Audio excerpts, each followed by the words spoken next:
যুক্তরাষ্ট্রের নিউ ইয়র্কে এবার এক ফ্রেমে দেখা গেল ঢালিউড তারকা শাকিব খান, শবনম বুবলি ও তাদের ছেলে শেহজাদ খান বীরকে। শাকিব খান কিছুদিন আগেই পৌঁছেছেন নিউ ইয়র্কে, এরপরই কানাঘুষা ছেলেকে সময় দিতে বুবলিও যাচ্ছেন সেখানে। তবে দিনক্ষণ রেখেছিলেন গোপন। অবশেষে সব জল্পনা থেমে যায়,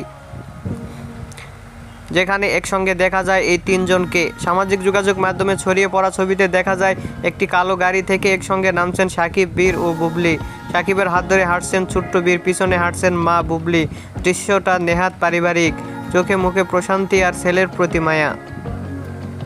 ধারণা করা হচ্ছে নিউ ইয়র্কে বাঙালি জনকীর্ণ এলাকা এড়িয়ে ছেলেকে নিয়ে নিরিবিলি সময় কাটানোর জন্য আইল্যান্ডকে বেছে নিয়েছেন তারা।